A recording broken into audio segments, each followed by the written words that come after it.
बिस्मिल्लाहिर्रहमानिर्रहीम। वीडियो शुरू करने से पहले हम आपसे गुजारिश करेंगे कि इस चैनल को सब्सक्राइब करें ताकि इस्लाम का पैगाम आप तक पहुंच सके। अस्सलाम वालेकुम आगा। मेरा नाम रेहान रज़ा है और मैं लखनऊ से बोल रहा हूँ। आगा, मेरा सवाल ये है कि वो कौन सी जगह है कि जहाँ पर क़ज़ा रोज़े के बदले में सिर्फ़ रोज़ा ही रखा जाता है, यानी उसका कोई कफ़ारा नहीं है। तो इस सिलसिले में इस मसले पे आयतुल्लाह सिस्तानी का क्या पैगाम है?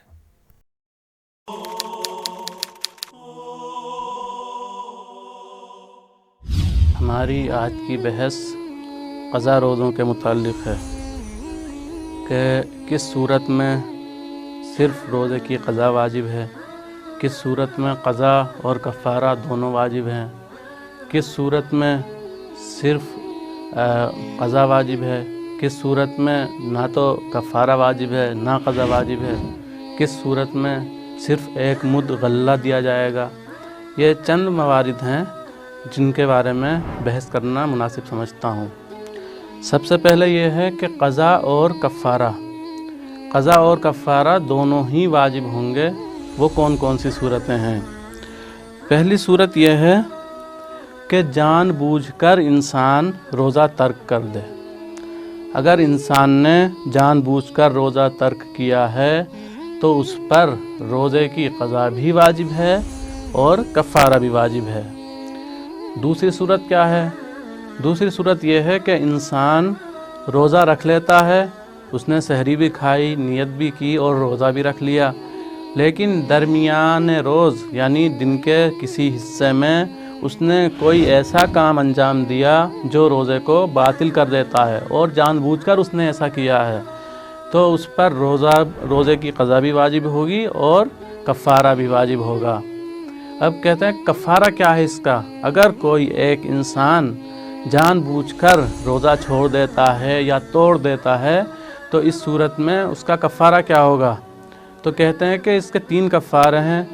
या तो 60 दिन रोज़े रखे, या 60 फ़कीरों को खाना खिलाए, या एक ग़ुलाम आज़ाद करे।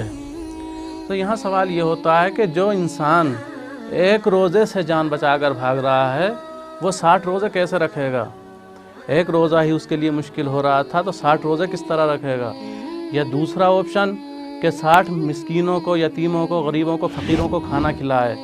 अगर इतनी हैसियत है कि 60 फ़कीरों को खाना खिला सके तो एक रोज़ा जानबूझकर छोड़ दे और फिर 60 मिस्कीनों को खाना खिलाए। इसके अलावा या एक ग़ुलाम आज़ाद करे। जो इंसान अभी अपने नफ्स की ज़ंजीरों में ही क़ैद है वो ग़ुलाम कैसे आज़ाद करेगा?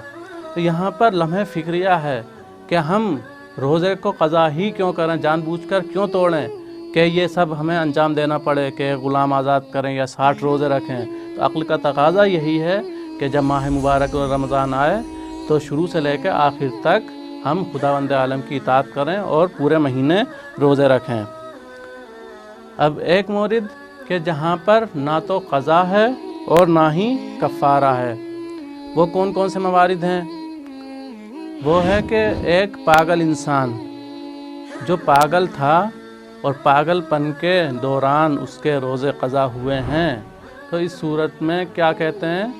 हुक्म यह है कि उसके रोज़े क़ज़ा नहीं हैं, वो अदा नहीं करेगा, बल्कि अब जब सही हो गया है और अब रमज़ान आया है तो अपने आधा रोज़े यही रखेगा, पिछलों की क़ज़ा नहीं करेगा। इसी तरह एक काफिर था, वो मुसलमान हो गया, तो जो कुफ्र के आलम में उसके रोज़े क़ज़ा हुए हैं उनसे कोई मतलब नहीं है, बल्कि जब से वो मुसलमान हुआ है उस एतबार से अपने रोज़े रखे और आगाज़ करे इस्लाम का। तीसरी सूरत बीमारी। इंसान को बीमारी इतनी तुलानी हो गई, या मसलन एक ख़ातून को हैज़ या निफास इतना तवील हो गया उसका माह रमज़ान मुबारक में कि उसी में वो चल बसी, मर गई औरत एक, या एक शख्स बीमार था वो माह रमज़ान मुबारक ही में मर गया। तो कहते हैं कि ये जो रोज़े क़ज़ा हुए हैं इनके इस बीमारी की हालत में या हैज़ की हालत में या निफास की हालत में इन रोज़ों की क़ज़ा नहीं है और ना ही कोई कफ़ारा है। जहाँ सिर्फ़ रोज़े की क़ज़ा है वो कहाँ है? मसलन एक मुसलमान इंसान था, وہ کافر ہو گیا اور پھر مسلمان ہو گیا۔ تو یہ دو مسلمانوں کے درمیان جو بیچ میں کافر رہا ہے، یہ پہلے بھی مسلمان تھا، بعد میں مسلمان ہے، اور بیچ میں جو کافر تھا، اس دوران جو اس کے روزے قضا ہوئے ہیں، کہتے ہیں کہ ان روزوں کی قضا کرنی ہوگی اسے۔ اسی طرح مستی کے عالم میں جو روزے قضا ہوئے ہیں کسی شخص کے، چاہے وہ دوائی کے لیے ہی چیز ایسی لی گئی تھی جو مستی لاتی ہے، اگر اس عالم میں اس کے روزے قضا ہوئے ہیں تو ان کی ادا کرنا واجب ہے۔ اسی طرح کسی معقول عذر کی بنیاد پر اس نے روزے چھوڑے تھے، ان کی قضا بھی واجب ہے۔ اور ایک آخری مورد اس کا یہ ہے کہ باپ کے جو قضا روزے ہوئے ہیں وہ بڑے بیٹے کو ادا کرنا واجب ہے۔ اور وہ موارد جہاں قضا واجب ہے اور ایک مد طعام یعنی غلہ جو یا گیہوں وغیرہ دینا، ایک مد دینا یہ واجب ہے۔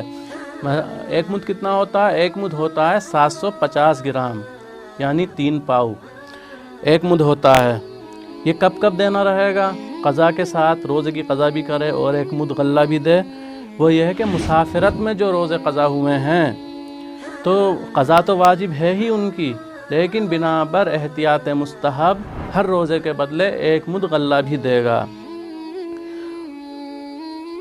اور دوسری صورت یہ ہے کہ ماہ رمضان میں چند روزے چھوٹ گئے تھے اور اتنی تاخیر کی انسان نے جان بوجھ کر کہ دوسرا ماہ رمضان المبارک آ گیا، تو کہتے ہیں کہ یہاں پر جو اس نے روزے نہیں رکھے ہیں تو ہر روزے کی قضا بھی ہوگی اور ہر روزے کے بدلے ایک مد طعام یعنی 750 گرام غلہ دینا ہوگا، جو یا گیہوں۔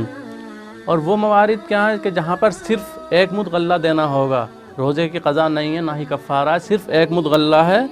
وہ کیا ہے؟ مرض اتنا طولانی ہو جائے کہ پورے ماہ رمضان المبارک تک باقی رہے، یا یہ ہے کہ ایک سال پورا بیت جائے، دوسرا رمضان آ جائے، اس میں بھی وہ مرض باقی رہے، یا یہ ہے کہ چند سال تک یہ مرض طول پکڑے، کئی سال تک رمضان کے روزے قضا ہوتے رہیں۔